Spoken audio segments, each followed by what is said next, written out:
Gracias por estar en esta zona que ya van varios programas y de momento estamos con los libros de ciencia, pero de ocultistas, entonces estamos, acuérdense, revisando los libros de Anivesa. Vamos a empezar con la invocación, si les parece. La invocación de Radha Burnier.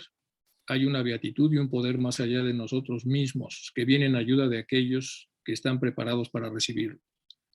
Nos dirigimos respetuosamente hacia aquella beatitud, aquellas grandes fuerzas de las cuales emanan incesantemente la fortaleza y la inspiración hacia todos los que estamos resueltos a abandonar el yo personal para desarrollarnos, aprender y compartir fraternalmente y sin reservas. Bueno, vamos a repasar un poco de lo que vimos antes de esta obra de la conciencia, que es una obra muy compleja, y vamos a explicar algunas cosas otra vez a manera de repaso. Entonces estábamos con las mónadas, dice, moran las mónadas en el plano de Anupadaka, ¿se acuerdan que habíamos visto eso? Con las raíces de su vida en Adi. La raíz está en Adi y donde moran las mónadas es en Anupadaka. Recordemos que Anupadaka es sin progenitores, aunque todavía sin vehículos en que puedan actuar, es decir, las mónadas están morando ahí, pero sin vehículos, y su raíz está en Adi.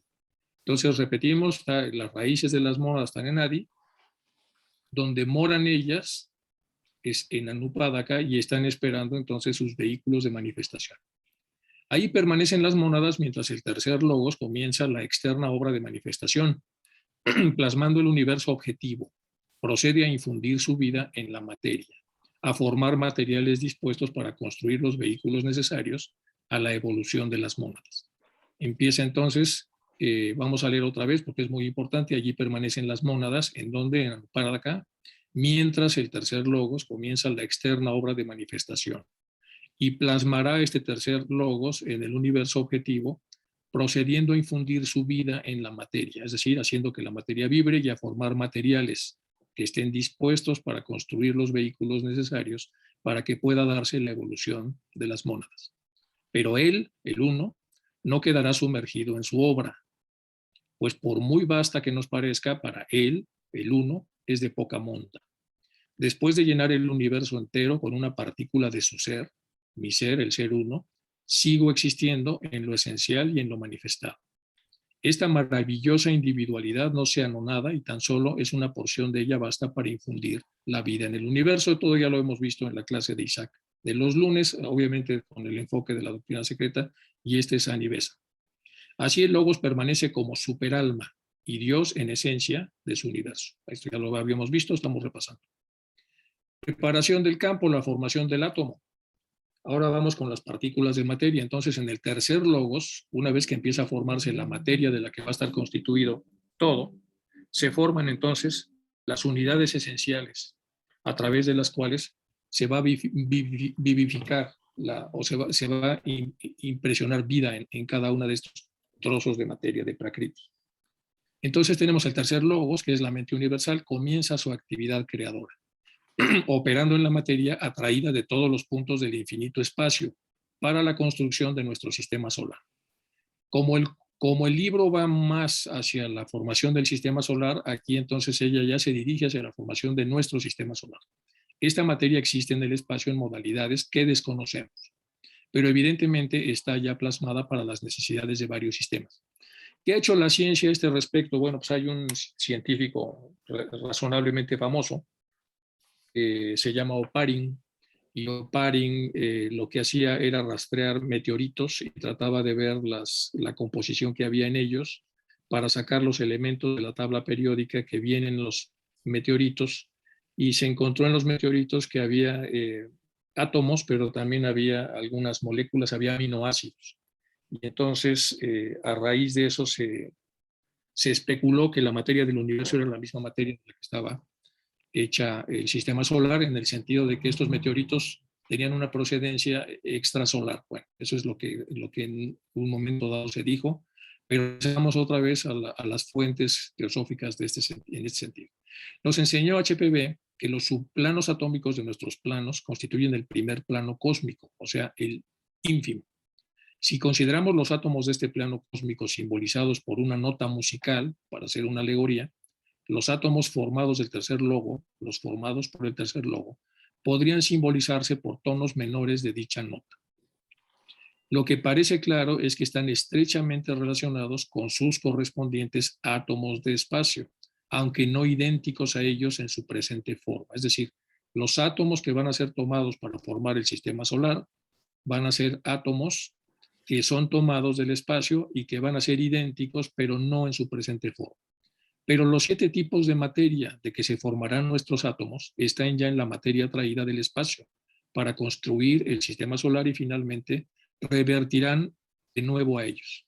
Blavatsky alude a la sucesiva sextuple división de átomos de cada vez más inferior grado cuando dice: el unitario átomo cósmico se divide en 7 átomos en el plano de materia y cada uno de estos átomos se convierte en un centro de energía. El mismo átomo cósmico se despliega en el plano espiritual en 7 rayos, que no obstante su estrecha relación se mantienen separados hasta el final de los tiempos, es decir, de un kalpa, de una unidad determinada de tiempo. Bueno, esto ya lo vimos también, es solamente un repaso. Cuando el logo solar inicia su actividad, es decir, cuando está formando ya nuestro sistema solar, su actividad creadora como resultado de su karma personal, y fija su atención en una zona del espacio, la que fuere, donde tiene que encarnar para dar forma a su universo. Entonces el logo solar inicia la actividad eligiendo una zona del espacio donde va a crear un centro magnético que va a ser el núcleo del círculo infranqueable, es decir, del círculo no se pasa del propio sistema solar. O círculo no se pasa de su universo y de su área de manifestación. Entonces vimos que los átomos del cosmos son atraídos a este espacio como si fuera una célula. Recordemos que en la célula, si usamos la alegoría, hay una membrana celular, que es una membrana bastante compleja porque está formada de 4 espacios. Los 4 espacios son 2 que son más pequeños y 2 son centrales, es decir, es una membrana semipermeable que evita que todo penetre, pero algunas cosas sí que pueden penetrar. Básicamente electrolitos, etcétera. De hecho, la barrera es perfectamente osmótica, es decir, responde a las concentraciones de solutos que hay dentro y fuera y a las concentraciones de líquidos. Y por lo tanto, entonces suben y entran y salen productos. Además, tiene transportadores activos para ciertos productos. Por ejemplo, para el caso específico de la diabetes, hay un transportador activo que es la insulina que permite que el azúcar penetre en la célula y vaya a darle la energía que requiere la célula para sus funciones. El acumulador de la célula, que es la mitocondria, requiere de azúcares y los mete en una secuencia que se llama fermentación alcohólica o glicólisis anaerobia o ciclo de Krebs. Y en este ciclo, entonces, lo que hace es guardar energía que proviene del azúcar y esta energía se usa para que la célula pueda tener todas las funciones que requiere.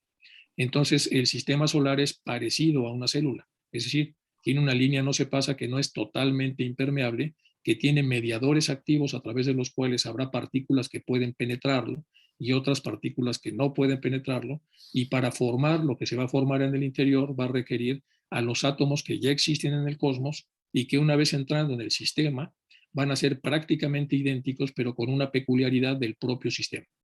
Entonces tenemos el logo solar aquí, y luego está el círculo, no se pasa de su centro magnético núcleo, del propio núcleo, es decir, esto es pura energía, y luego el plano de manifestación del sistema solar, que es este. Bueno, si continuamos, entonces la creación del huevo del nuevo sistema se da en forma de un desenvolvimiento y por lo tanto se origina en el tiempo y camina en duración. Quizá por eso HPV había hecho una explicación con sus alumnos del 89 sobre tiempo y duración. Aquí puse una nota breve al respecto. ¿Cuál es la diferencia entre tiempo y duración? Le preguntaron. La duración dice, no tiene principio ni fin. ¿Cómo puedes llamar tiempo a lo que no tiene principio ni fin? La duración no tiene principio ni fin, por lo tanto no es tiempo. El tiempo, en cambio, es finito. Y aquí tenemos un problema de definiciones de los términos. ¿Es entonces la duración la concepción infinita y el tiempo la concepción finita? Le preguntan. El tiempo se puede dividir. Entonces podemos decir que hay una duración metafísica, que es a la que ella alude, que no hay ni principio ni fin, y una duración que es un verbo que se han creado en las lenguas romances para poder explicar lo que le pasa al tiempo cuando se desdobla. Es decir, hay dos comprensiones de la duración.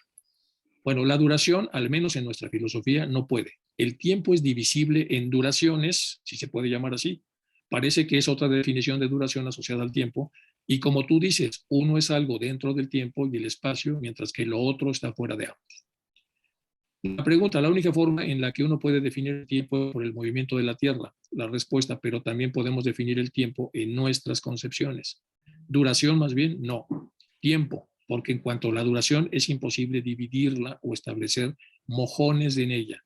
La duración para nosotros es la única eternidad, no relativa, sino absoluta. Bueno, eso es lo que ya dice y aquí viene la parte en inglés para poder entender para los que se les quede esta presentación y ven específicamente cómo lo fue explicando ella. El desenvolvimiento, que es lo que se usa, que es la palabra de inglés que es unfold, que es como desdoblar el desenvolvimiento a partir del tercer logos, es lo que hace referencia a esta secuencia de pasos que se dan para que todo progrese o todo se mueva. A partir del tercer logo, entonces lo que pasa es un desenvolvimiento, es decir, una secuencia sucesiva de acontecimientos de presentación y absorción, que pasa en millonésimas de segundo y que a cada oportunidad de expansión aparecen movimientos. Bueno, entonces el tercer logos requiere tiempo y duración, entendida esta duración como la duración del verbo finito, no la duración de la que hablaba HPV. Mientras que hay en su ser interior, el logos tiene una duración sin principio ni fin. Somos seres que tenemos duración en nuestra parte espiritual, es decir, no tiene principio ni fin, pero también tenemos duración en el plano de manifestación y aquí tenemos problemas del verbo. Entonces tenemos que diferenciar las dos duraciones. Hay una duración asociada al unfold, al desenvolvimiento, y hay una duración asociada a lo eterno. Lo rápido es rajásico, lo lento tamásico, ya lo sabemos, lo equilibrado es sádvico y lo desequilibrado es no sádvico o caótico. Y aquí tenemos el ejemplo de las células. Las células pasa exactamente lo mismo. Entonces, para comprenderlo se hace la división mitótica. La mitosis consiste entonces en una célula que ha decidido partirse en dos para que a partir de esta célula germinativa primaria, entonces lo que pasa es que se hace grande, se separan los cromosomas, se adelgaza la parte central, los cromosomas entonces se va a la mitad hacia arriba, hay una duplicación de cromosomas y al final hay una separación. Las fases que se conocen en biología para eso son la metafase, anafase, teleofase y prometafase. Bueno, son diferentes etapas para que nosotros en este proceso de desenvolvimiento de una célula tengamos dos y las dos tengamos cuatro y de las cuatro, y así es como se van reproduciendo las células y aparentemente es el ejemplo que nos pone para los universos. Bueno, fuera de los límites del universo, asume esta materia peculiar un estado, pues sus tres cualidades, inercia, movilidad y ritmo, se equilibran recíprocamente. Podemos considerarlas como un círculo en reposo. Algunos libros antiguos dicen que la totalidad de materia es inerte en tal estado y también se le llama virgen, cuando no está en un periodo de actividad notable. Es la celestial Virgen María del océano de materia, virgen que llega a madre por obra del tercer logos, es decir, es una gran matriz para la producción de todo, cuya actividad creadora comienza por romper aquel círculo y mudar en inestable el equilibrio estable de las cualidades. Y aquí se hace la referencia por primera vez a lo que en la ciencia se considera entropía, es decir, un nivel de desorden ordenado. Es un rango de desorden que no se sale del rango y al no salirse del rango podemos decir que al permanecer en ese rango hay un orden, pero lo que hay en el interior de ese rango es desordenado. Y eso es entropía que es vida, es inestabilidad, es movimiento, siempre que no se salga de los límites que ella misma ha impuesto. Aquí se hace una referencia a ese concepto que existe en la ciencia y en la termodinámica.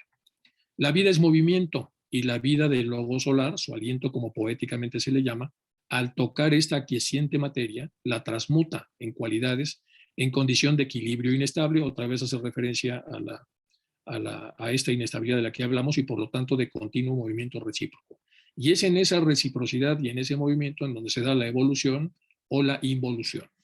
No de las grandes evoluciones e involuciones, es decir, de las mónadas entrando en los procesos inferiores, sino hablamos de las decisiones que se toman en la vida diaria. Durante la vida del universo, como la vida de las personas, la materia está siempre en condición de incesante movimiento interno, entrópico.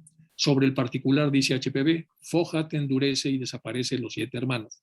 Vivifica eléctricamente y separa en átomos el plasma primordial o materia pregenésica, la materia que apenas va a generar todo.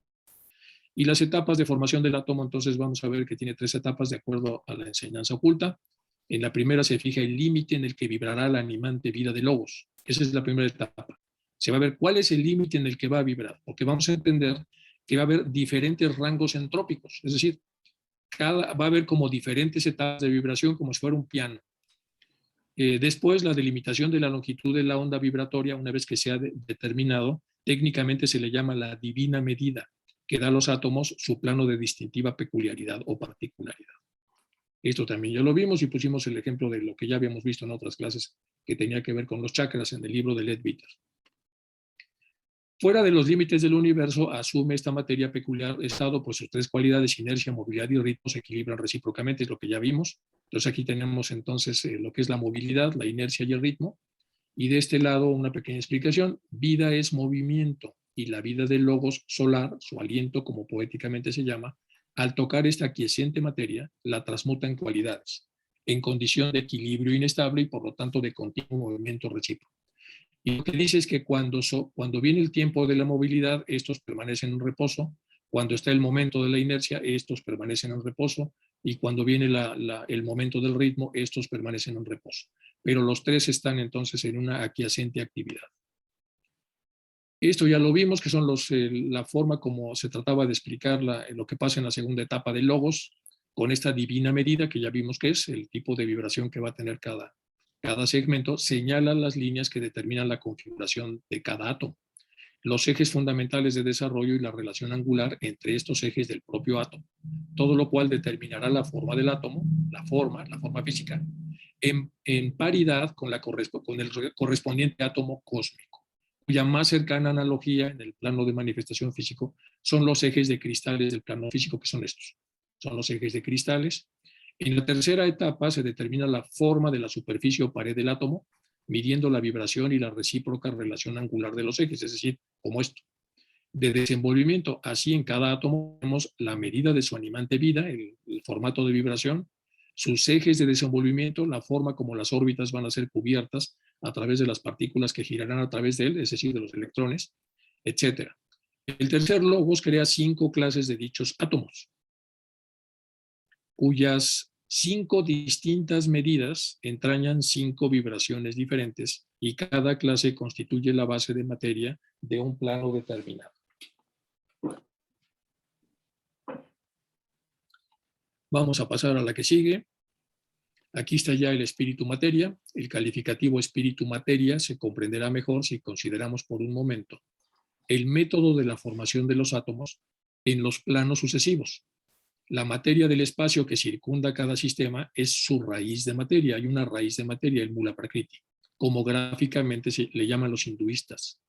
La materia de cada sistema tiene por raíz o base a aquella materia circundante de la que se desenvuelve, y toma incremento la materia particular de cada sistema, cuyos logos o superalmas atraen a su alrededor la necesaria materia del espacio y la anima con su propia vida. Entonces aquí tenemos dos funciones. El logo solar atrae la materia. ¿De dónde la atrae? Del cosmos. Después de formar su línea no se pasa, atrae materia, la hace suya momentáneamente. Eso es lo primero. Y segundo, la anima con su propia vida. En el interior de la sutil materia, mulapakrítica, es el atma, el yo espiritual de cada partícula. Dice Blavatsky que el foja, tu energía del logos, cava agujeros en el espacio, y no puede haber una descripción más fiel y exacta, dice Anivesa. Esta energía giratoria forma innumerables vórtices modelados por la divina energía y los ejes de desenvolvimiento, y todos ellos están cubiertos por la materia del espacio.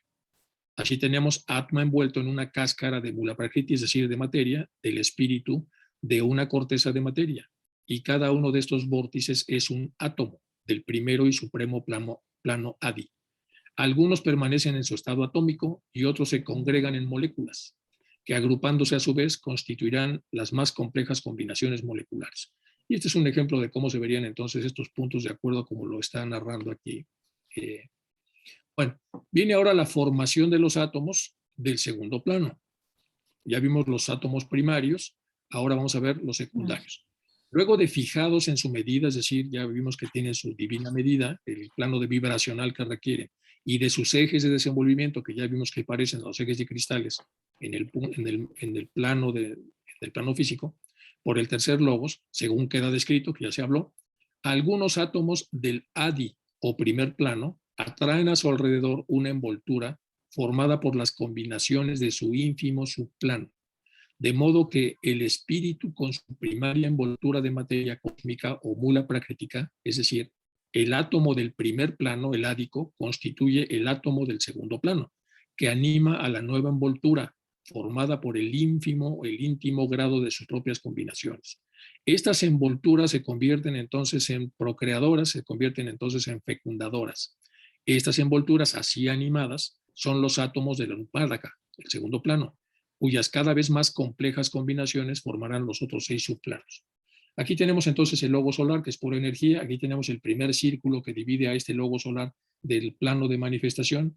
Y aquí tenemos el átomo, el primer plano, el átomo padre. Y aquí la envoltura de materia madre, que normalmente está en una de las orillas de este sistema.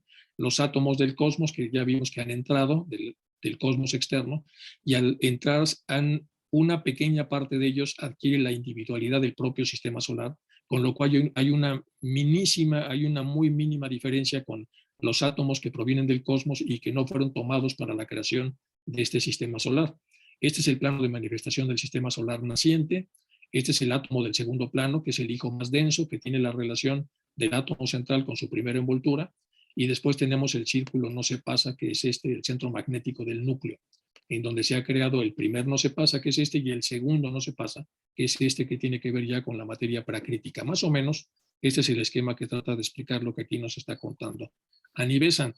Hay que recordar que esto ya lo está comentando Isaac en las clases de los lunes, en formato de narración de cómo lo hace HPV. Pero al final es lo mismo. De análoga suerte, entonces, algunos átomos del plano Anupádaka, acuérdense, empezó con Adi, ahí estaba la fuente, después en la Anupádaka están las mónadas esperando sus propias envolturas. Entonces, de tal suerte que los átomos del plano Anupádaka se revisten de las envolturas formadas por las combinaciones de su ínfimo subplano y constituyen los átomos átmicos, es decir, del siguiente plano. Entonces, bajó de Adi a Anupádaka y de Anupádaka ha bajado ahora al subplano átmico. Vemos, por lo tanto, que en el espíritu tiene ya 2 envolturas dentro de su atómica pared de combinaciones del ínfimo subplano Anupádaka. De modo que el espíritu primordial o vida con sus 2 envolturas es el espíritu del plano átmico, cuya materia es la tercera envoltura anupádica. Y aquí tenemos el átomo primario, aquí está la línea no se pasa, aquí está la primera materia de la primera línea, cuando la línea está todavía más o menos al alcance de lo que sería la fuente que está originando esto, y luego la relación entre los dos. Surge el átomo secundario de esta relación, que a su vez se convierte en procreador o en fecundador y que va a utilizar una nueva fuente de materia para generar un nuevo hijo que a su vez va a buscar a la materia más lejana y poco a poco entonces se va haciendo una densificación progresiva. Así tenemos el átomo átmico, que es un átomo muy peculiar en la parte más elevada, el átomo de Anupádaka, y luego tenemos ya en el plano de manifestación de lo que sería Atma hacia abajo. Y es más o menos lo que está aquí comentando. Bueno, y aquí estos son ejemplos de plastilina, pero bueno, es tratando de emular lo que es la materia. Este átomo átmico, revestido de otra envoltura formada por las combinaciones de su ínfimo subplano, se convierte en el átomo del plano lúdico. Y así resulta que en este plano tiene el espíritu 3 envolturas, dentro de la formada por las combinaciones del ínfimo subplano átmico. Y aquí está, pues el ejemplo son las famosas matrushkas. Siguiendo el mismo proceso, el espíritu tiene en el plano mental 4 envolturas, dentro de la formada por las combinaciones del ínfimo subplano búdico. Y así sucesivamente tendrá 5 en el plano astral y 6 en el físico, con más envolturas externas en cada caso. Sin embargo, siempre se considera como espíritu al espíritu con todas sus envolturas, menos la exterior, a la que se le llama cuerpo físico o forma. Esta, que sería la matrushka más grande. Esta involución del espíritu posibilita la evolución, y aunque de pronto parezca difícil de comprender el proceso por lo complicado que es, se basa en un principio sencillo de fácil comprensión. Una vez comprendido, podremos emplear lógicamente la expresión espíritu-materia. El espíritu se densifica, pero nunca pierde el hilo de Ariadna para volver otra vez en su camino evolutivo y regresar a la fuente de la cual procede. Vamos ahora a hablar de los subplanos.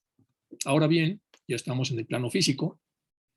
Los definidos átomos del plano físico, que ya vimos cómo se formaron, vienen desde Adi, después Anupádaka, etcétera, todo lo que ya fue explicado hace un momento, no son los átomos químicos. sino que se congregan sucesivamente en grupos típicos para constituir los estados de la materia. De modo que el átomo químico puede ser gaseoso, líquido, sólido, en el quinto, sexto o séptimo de dichos estados.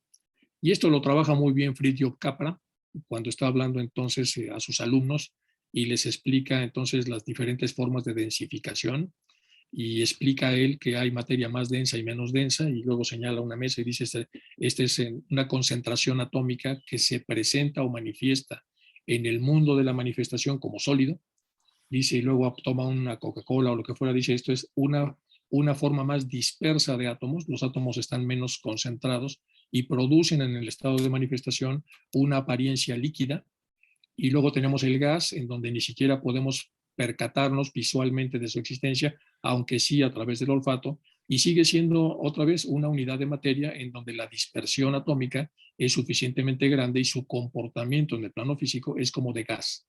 Y luego seguiríamos al éter, que ya no lo explica él así en su libro, por lo menos no en este libro del que estoy hablando, pero de alguna manera entonces está lo que vemos, lo que no vemos, y lo que podemos entonces nosotros interpretar en esta correlación. Ayer en la rama surgió el tema, y bueno, estábamos hablando de uno de los grandes libros de Leadbeater, que es El hombre visible e invisible, y ahí aparecen un montón de detalles que ya más adelante comentaremos, y en donde se explica, no así, por supuesto, pero se explica de otra manera en esta segunda generación de teósofos, esta situación de mayor concentración atómica y de menor concentración atómica. Lo gaseoso, líquido y sólido no son familiares y suelen llamarse subplanos gaseoso, subplano líquido y sólido. Pero sobre el gaseoso hay otros 4 menos familiares, que son los 3 estados o subplanos etéreos de la materia, que estábamos comentando, y esto ya no lo dice Fridtjof Capra, esto ya es del ocultismo. Y el atómico propiamente dicho, entonces tenemos los estados o subplanos etéreos, tenemos los subplanos físicos convencionales del líquido, sólido y gaseoso, y luego tenemos el átmico propiamente dicho. Los átomos del primer subplano físico, o sea, los verdaderos átomos físicos, los que vemos, los que estamos en contacto en este plano, se combinan en grupos llamados moléculas, que actúan como unidades. Los átomos de una molécula están recíprocamente atraídos por una fuerza magnética, y las moléculas de cada subplano están dispuestas geométricamente, unas respecto de otras, en ejes idénticos a los ejes del desenvolvimiento del átomo, que ya habíamos visto que tenía que ver con los ejes de cristal. Aquí están las moléculas, entonces la molécula es de 2 átomos o más, entonces tenemos la unidad atómica y luego la unidad molecular son por lo menos 2 átomos en conjunción, y luego las tenemos algunas muy, muy complejas, que se van haciendo cada vez más y más y más grandes. En el caso, por ejemplo, de las proteínas, que es una de las combinaciones atómicas más interesantes que hay a base de aminoácidos, entonces estas se hacen moléculas enormes. Y de hecho en la biología se dividen las proteínas de acuerdo a la cantidad de moléculas que tienen o de aminoácidos en proteínas primarias, secundarias, terciarias, cuaternarias, globinas, que ya son enormes, y luego las globulinas, que son todavía más grandes, ya son cadenas enormes, enormes, enormes, ya son moléculas muchísimo más complejas, pero todos vienen de lo mismo, vienen de la simplicidad a la complejidad. Y estas proteínas enormes ya son las que de alguna manera forman parte de toda esta dispersión atómica, para que podamos entender lo que observamos en el plano de manifestación física. Bueno, nos lo está explicando Annie Besant con mucha brillantez y tratando de ver lo que la ciencia de alguna manera va diciendo al respecto. Aquí tenemos la diferencia entre el átomo. Este átomo se convierte en un pequeño punto que vemos acá, y entonces al juntarse varios de estos ya tenemos aquí una molécula. Este es entonces un hexano, y en este hexano hay varias moléculas atómicas también, que normalmente son carbonos, y aquí empiezan estas a salirse hacia esta parte de acá. Estas tenemos una base púrica, o pirimídica, porque es de 6 planos, una púrica que es un poco más grande, con eso tenemos el ATP, etcétera. Bueno, aquí empiezan a hacerse cada vez más complejas. Bajo la directora actividad del tercer logos, que es el plano de manifestación física, y por medio de estas sucesivas combinaciones de átomos en moléculas, cada vez más complejas, más elaboradas, se van formando los subplanos de cada plano hasta quedar constituido el campo de evolución compuesto de 5 planos, con 7 subplanos cada uno. Los planos primero y segundo del universo están más allá de este campo de evolución, no podemos entenderlos, ni comprenderlos, ni explicarlos. Pero conviene advertir que estos 7 subplanos no son actualmente tales como los formó el tercer logos. Por ejemplo, los subplanos del físico actualmente existentes tienen con los formados por el tercer logos la misma relación que el hidrógeno con el protohidrógeno. Las actuales condiciones no han llegado a establecerse por obra tan solo del tercer logos, en quien predomina la actividad, sino que para las ulteriores integraciones fueron necesarias las más potentes energías atractivas y coherentes del segundo logos, en quien predomina la sabiduría y por lo tanto el amor, que es lo que mantiene a todo vinculado. Entonces, hay ciertas diferencias, ya lo habíamos explicado, entre lo que es el plano de manifestación física, es decir, al hidrógeno manifestado hoy, de lo que sería el protohidrógeno cuando recién se estaba formando el sistema solar. Ha habido cambios, ha habido transformaciones, ha habido movimientos a través de esta actividad. También conviene recordar que los planos se compenetran y los subplanos correspondientes están directamente relacionados entre sí, es decir, que todo está amarrado. A pesar de que haya unidades semipermeables, es decir, hay verdaderas unidades o círculos o planos o esferas o como pueda llamársele, en realidad todo está conectado. Y los subplanos correspondientes están directamente relacionados entre sí y no separados unos de otros por interpuestas capas de materia densa. Así es que los subplanos atómicos no están separados unos de otros por 6 subplanos de creciente densidad, sino en inmediata y recíproca conexión, según se representa en el siguiente diagrama. En este diagrama, entonces, se trata de representar de alguna manera, entonces, las proporciones que hay de materia más densa y menos densa en función de Adi, Anupadaka y Atma, que sería la 3 partes superior, aquí ya con el movimiento, y después la parte búdica, que sería el aire, Manas, el fuego, Kamas, el agua, y Shula, que sería la tierra. Y aquí aparecen entonces los diferentes formatos muy simplificados en el entendido de que cada uno de estos entonces tiene múltiples subdivisiones séptuples. Conviene tener en cuenta que esto es un diagrama y no una descripción, pues no representa hechos materiales. La primera limitación de un diagrama es que es estático. Los que explican los diagramas dicen, bueno, el primer problema es que es una fotografía. Y luego, por mucho que se le hace, por ejemplo, acá cuando vemos la suástica, pues esto pretende dar la idea de movimiento, pero al final de cuentas es una fotografía estática. Y entonces ya los cerebros de cada uno de nosotros, la intuición que utilizamos, el cerebro metafísico, tendrá que tratar de entender y trasladar del diagrama estático a lo que es el diagrama en unfold, es decir, en desenvolvimiento. Por eso dice, conviene tener en cuenta esto, que el diagrama, que esto es un diagrama y no una descripción, pues no representa hechos materiales, sino las relaciones existentes entre los planos por virtud de su interferencia, pero de ningún modo 49 ladrillos colocados en 7 filas superpuestas. Esta relación es importantísima porque implica que la vida puede pasar de plano a plano por el corto camino que le ofrece la comunicación de los subplanos atómicos. Esto es parecido a los gusanos del cosmos, que cada vez se habla más, es decir, hay caminos. Entonces, esta relación es muy importante, saber que aunque hay cierta separación, también nunca termina de estar todo unido. Entonces, esta relación es importantísima porque implica que la vida puede pasar de plano a plano por el corto camino que le ofrece la comunicación de los subplanos atómicos, sin necesidad de circunvalar los 6 subplanos moleculares antes de llegar al próximo subplano atómico para proseguir su descenso o su ascenso, según sea el caso. Y esta es otra idea de movimiento, que es una idea compleja para ponerla en un plano bidimensional.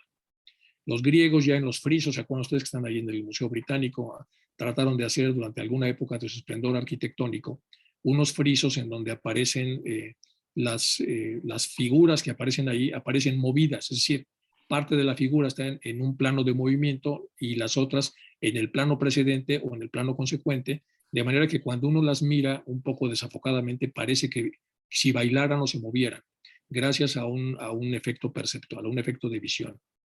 Bueno, en prueba de ello veremos muy luego que la corriente vital de la mónada sigue este camino atómico en su descenso al plano físico.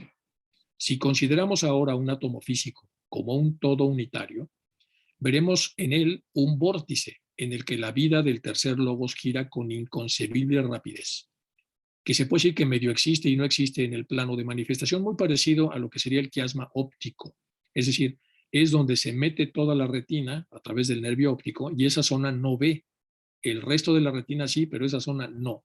Es una zona como un vórtice especial como un desagüe que se mete y que se va hacia el nervio óptico para llevar la información, como sabemos, a la corteza que pueda registrar lo que estamos nosotros observando, que está en el lóbulo occipital. Si consideramos ahora un átomo físico como un todo unitario, veremos en él un vórtice en el que la vida del tercer lobo gira con inconcebible rapidez. La atracción entre estos torbellinantes vórtices forma las moléculas que constituyen el plano con sus subplanos, y en la superficie limitante con dichos vórtices están las espirillas o corrientes de torbellinos en ángulo recto, la interior con la exterior. Estas corrientes torbellinas derivan de la vida de la mónada, no de la del tercer logos, y todavía no existen en la primera etapa que estamos considerando, pues aparecen unas tras de otra y se desenvuelven con plena actividad en el curso de la evolución. Por regla general, una en cada ronda, hasta que en la cuarta completan sus rudimentos por la acción del segundo logos, aunque la corriente vital de la mónada circula tan solo por 4 espirillas, quedando vagamente indicadas las otras 3. Los átomos de los planos superiores están formados con arreglo al mismo proceso general en cuanto al vórtice central de logos y sus comentes internas. Pero por ahora desconocemos en absoluto los pormenores de cómo se mueve esto. Muchos ejercicios de yoga tienen por objeto apresurar la evolución de los átomos mediante el estímulo que reciben de la vivificante acción de las espirillas de la mónada, añadiendo a los vórtices centrales de los logos las vitales corrientes de la mónada que intensifican más y más la calidad de la nota de la vida. Podemos comparar el vórtice céntrico a la nota fundamental y a las torbellinas corrientes circundantes a los sostenidos que intensifican la nota. De esta suerte que se añaden siempre nuevas energías y bellezas a la séptuple cuerda de la vida. Eso comenta aquí Anivesa. Vamos ahora con los 5 planos que sí son de los que podemos hablar, porque ya nos ha explicado que los 2 superiores no. Entonces, los 5 planos restantes van a tener diferentes tonos vibracionales o de diferentes medidas divinas. Y entonces tenemos aquí la respuesta que más tarde dará la materia. Déjenme ver cómo vamos de tiempo. Las respuestas que dará la materia, vamos bien. Las respuestas que más tarde dará la materia de los planos al impulso de la conciencia dependen de la acción del tercer logos ya en franco trabajo, en la medida en que se limita el átomo. Según hemos visto, el átomo de cada plano tiene su peculiar medida, ya lo vimos, que limita su poder responsivo o acción vibratoria y le da su específico carácter. Es decir, hay zonas de átomos que han sido elegidos para vibrar en un determinado grado. Ya vimos que eso tiene un rango, es decir, una zona desde la cual pueden incrementar o decrementarse, pero nunca pasarse ni hacia abajo ni hacia arriba de ese rango. Como la percepción que el ojo tiene de la radiación luminosa, que tiene su tope hacia arriba y su tope hacia abajo. Así como el ojo está constituido de suerte que pueda responder a determinada escala de vibraciones etéreas, así cada tipo de átomo es capaz, por su constitución, de responder a las vibraciones de determinada escala en función del tipo de átomo de que se trata. Dícese del 5º plano que está formado de materia mental, porque la medida de sus átomos los capacita para responder a cierta escala de las vibraciones del aspecto conocimiento de logos, modificado por la actividad creadora. Al 6º plano se le considera formado de materia emocional, porque la medida de sus átomos los capacita para responder a determinada escala de vibraciones en el aspecto voluntad de logos. Cada tipo de átomo tiene así su peculiar poder responsivo, determinado por su propia medida de vibración. En cada átomo subyacen innumerables posibilidades de respuesta a los 3 aspectos de conciencia. Y estas posibilidades latentes en el átomo se actualizan en el curso de la evolución. Pero la capacidad de la materia para responder a la índole creciente de respuestas están determinadas por la originaria acción del trino yo fundido en ella y por la medida con la que los átomos limitan al tercer logos, quien de la infinita capacidad de la multitud de vibratorias fuerzas da una porción a la materia de un sistema en un determinado ciclo de evolución. ¿Qué es lo importante de todo esto? Según entonces la persona, ya lo veremos en otra obra que ellos también tienen, Leadbeater y Annie Besant, según los pensamientos que la persona escoja, hay ahí vórtices específicos con átomos específicos, átomos etéreos, que tienen ese formato de vibración y que son atraídos, o más bien nuestro pensamiento atrae a estos vórtices y empezamos nosotros entonces a tener una correspondencia vibracional según entonces el tipo de pensamiento que tengamos, el tipo de comportamiento verbal o el tipo de comportamiento físico. Bueno, el tercer logos, en la parte final de este slide, dota a la materia de la capacidad responsiva, es decir, de responder y por lo tanto adecuarse a estas formas, y en ella la mantiene con su vida infusa en el átomo. Así se forma el quíntuple campo de evolución en el que ha de desenvolverse la conciencia. Esta actuación del tercer logo se denomina comúnmente primera oleada de vida. Entonces, con esto ya empezamos a ver que es una conciencia muy diferente, la densa, a la sutil. En la densa, la conciencia entonces tiene un piso y un techo que tiene que ver entonces con lo que la conciencia densa puede ofrecer, y así sucesivamente a lo que sería la conciencia mucho más sutil, que está representada en este diagrama como esta zona. Y las rayas son para entender que hay un piso y un techo en este desenvolvimiento vibracional. El ser humano, por así decirlo, a través de su zona de conciencia, determina el teatro en el que se va a meter, a través de lo mucho o poco regular que sepa de cada uno de estos espacios. Vivimos en una época en donde se nos bombardea continuamente de materia densa, es decir, de materia en forma de pensamiento.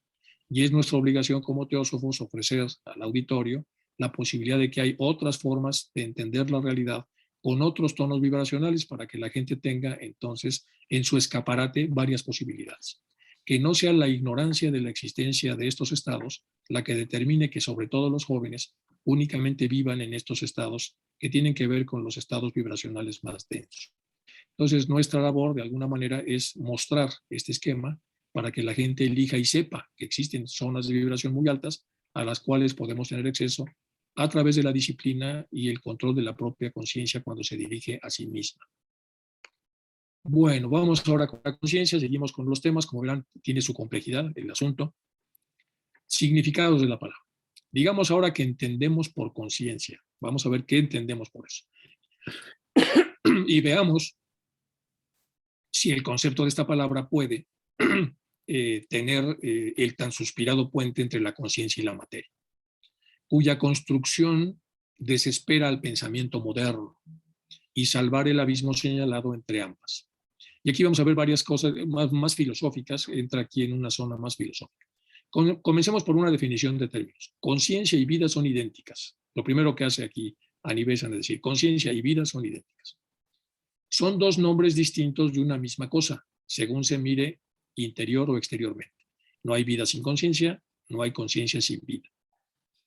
Cuando después de separarlas vagamente en el pensamiento analizamos la distinción, advertiremos que hemos llamado a la vida a la conciencia dirigida hacia el interior y conciencia a la vida dirigida hacia el exterior. Vamos a repetir esto porque aquí empieza la parte más filosófica para poder entender. Es decir, la conciencia siempre está vinculada a lo más profundo que tiene cada ser humano, cada ser senciente, cada ser consciente. Está unida, es vida y conciencia es lo mismo. Pero llega el momento en el que se separa esta conciencia a los planos inferiores a través de los cuales también se va a llamar conciencia, pero va a ser diferente. Entonces no hay vida sin conciencia, no hay conciencia sin vida, y aquí nos va a poner cómo se da esa separación. Cuando después de separarlas vagamente a través del pensamiento físico, analizamos la distinción, advertiremos que hemos llamado vida a la conciencia dirigida hacia el interior, es decir, la conciencia espiritual es vida, y le hemos llamado conciencia a la vida dirigida hacia el exterior. En ambos casos la conciencia es conciencia, solo que esta es la conciencia hacia el plano físico y la otra es la conciencia hacia el plano metafísico. Si se mueve hacia el plano metafísico, se convierte en vida y se reencuentra a sí misma. Es la conciencia enfrente de sí misma. Si se dirige hacia afuera, es la conciencia en forma de pensamiento evaluando la realidad consciente de todo lo creado por el tercer logos en la parte exterior, la parte externa de la persona que está percibiendo la realidad a través de sus sentidos. Cuando nuestra atención, y aquí pone otro elemento, se llama prosexia técnicamente, atención, cuando nuestra atención, que es la capacidad que tenemos de fijar el pensamiento y por lo tanto la parte de conciencia asociada al pensamiento, cuando esta atención se fija en la unidad, decimos vida. Es decir, cuando se busca a sí misma en esa unidad, le llamamos vida, emptiness, le dicen los budistas. Y cuando se fija en la multiplicidad, le llamamos conciencia. pero olvidamos que la multiplicidad es la esencia de la materia, en cuya reflejante superficie lo uno se diversifica en lo vario. Es decir, es un embudo. Y cuando vemos la multiplicidad, los diferentes elementos de esta base del triángulo, en realidad estos rayos pertenecen al rayo original, al rayo del uno. El rayo del uno donde viene la conciencia y vida, y el rayo de lo diverso, donde estamos hablando de la conciencia dentro de la diversidad. Cuando olvidamos eso, desvinculamos lo vario de lo uno y rompemos el puente. Y viene la herejía de la separatividad. Al decir que la vida es más o menos consciente, no pensamos abstractamente en la vida, sino en algo viviente, es decir, lo viviente está en el plano de manifestación física, más o menos conocedor de lo que nos rodea. Este grado de conciencia depende del espesor y densidad del velo que la envuelve y separa de los demás seres vivientes. Si mentalmente aniquilamos este velo, aniquilaremos también la vida y tendremos el todo en el que se resuelven los opuestos. Y nos vamos otra vez con esto. Si solo vibramos acá, pues nunca vamos a encontrar esto. Y si una vez encontrado renunciamos a estar en esto y decidimos estar en esto, pues lo que sigue entonces es que separemos esto de esto. Y si lo separamos, entonces pensamos que somos animales, que tenemos un físico y que no hay nada después de que muramos, etc.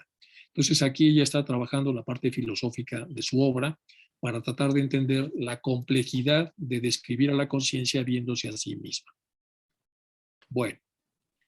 Vamos ahora con los fenómenos perceptuales que siguen sobre este mismo tema. Estas consideraciones, las que hemos hecho hace un momento, nos guían al examen del siguiente punto. La conciencia implica separación, la conciencia dirigida hacia afuera, en dos aspectos, de la fundamental y omnisubyacente unidad. Lo mismo significa el moderno nombre de percepción, comenta Annie Besant. La percepción es el término que ha tomado la psicología para determinar y mostrar este fenómeno, que se ha dado a la conciencia. Vamos a definirla psicológicamente. En psicología se diferencian la sensación, que consiste en sentir algo, de la percepción.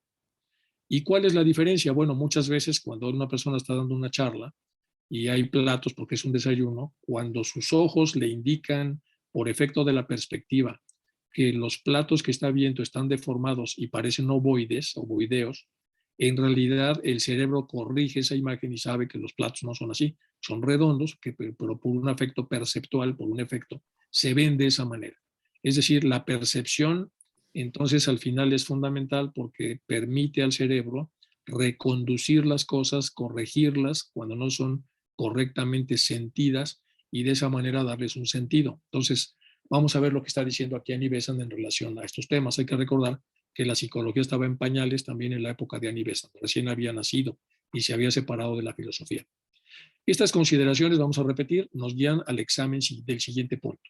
La conciencia implica separación en dos aspectos, la fundamental, la conciencia como conciencia, y la omnisubyacente unidad. Lo mismo significa el moderno nombre de percepción que se le han dado a la conciencia por la psicología, porque no cabe conciencia de por sí misma suspendida, por decirlo así, en el vacío, pues conciencia implica forzosamente algo de lo que se es consciente. Es decir, yo no puedo tener esa conciencia, la conciencia externa, si yo no tengo algo de lo cual ser consciente, y requiere por lo menos una dualidad. De otro modo, no existiría ese tipo de conciencia. La más sutil abstracción de conciencia entraña esta dualidad. La conciencia cesa en cuanto cesa el sentido de limitación, pues depende de la limitada existencia y esencialmente se percata de la limitación y tan solo secundariamente de los otros seres. Aquí hablando prácticamente de lo mismo. Y aquí tenemos una de las grandes obras perceptuales en donde tenemos dos aspectos. Esta es una mujer que está volteando hacia allá con su nariz, su párpado y su oreja. Y tiene aquí el cabello y aquí una especie como de fular ahí en la cabeza de lo que fueren y aquí un abrigo de piel.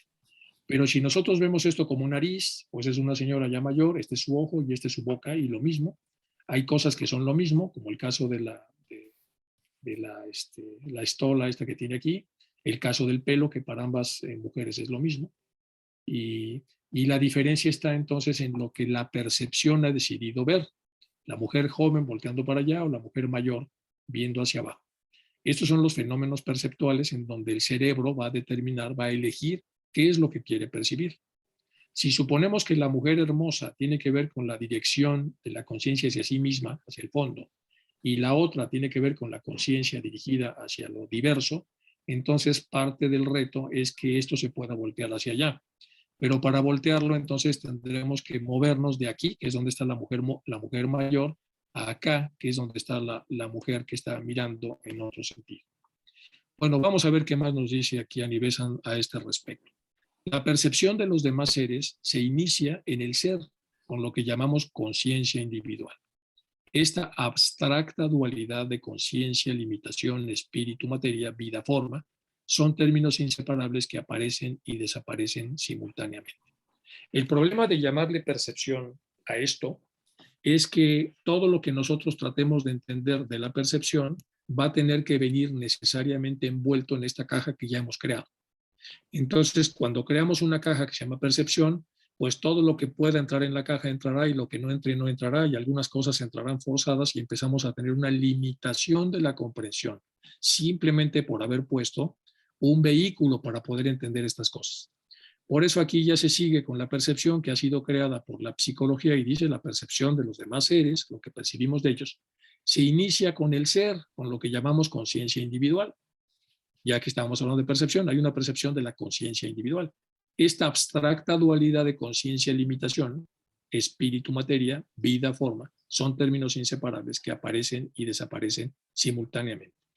El problema de la percepción es que ya nos permite dualizar y dividir y separar, cuando en realidad los guiones están uniendo estas dos cosas. Vida y forma es lo mismo, con diferentes grados de elongación entre ellos, espíritu-materia también y conciencia y limitación también.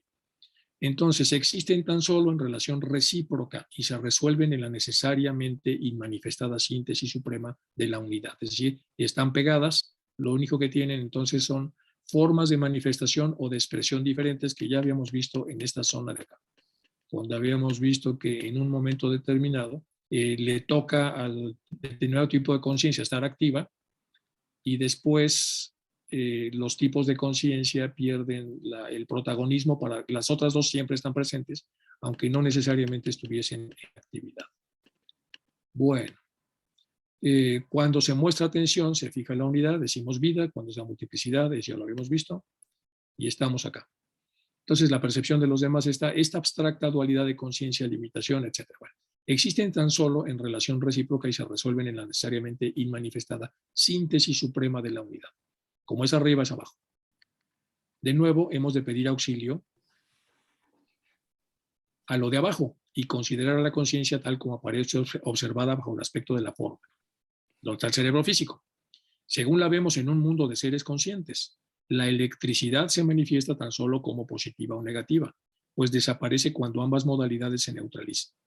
En todas las cosas existe la electricidad neutra e inmanifestada, que es la que está en la unidad, y de todas las cosas puede surgir, aunque no como exclusivamente positiva o exclusivamente negativa, porque es lo misma, solo que en el mundo de la dualidad adquiere esa doble personalidad o doble forma de manifestación, sino siempre en balanceantes potenciales de ambas, en lucha una modalidad con otra, ansiosos de volver a la aparente nada, que no es la nada, sino la común fuente de ambas.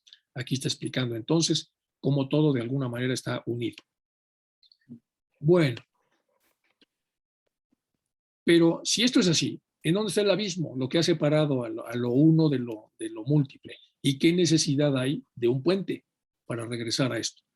La conciencia y la materia se influyen recíprocamente, ya lo vimos, están pegadas, están unidas, solo que vibran de manera desigual en la parte de abajo de una manera, en la parte de arriba de otra, porque son dos constituyentes de un todo que aparece cuando se desdoblan sin dejar de relacionarse y desaparecen al unirse.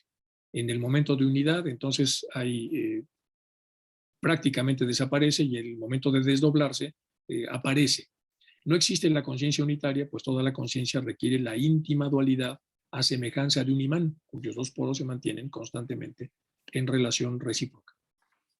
Nosotros concebimos a la conciencia como un algo separado y nos preguntamos cómo actúa sobre otro algo separado a lo que llamamos materia.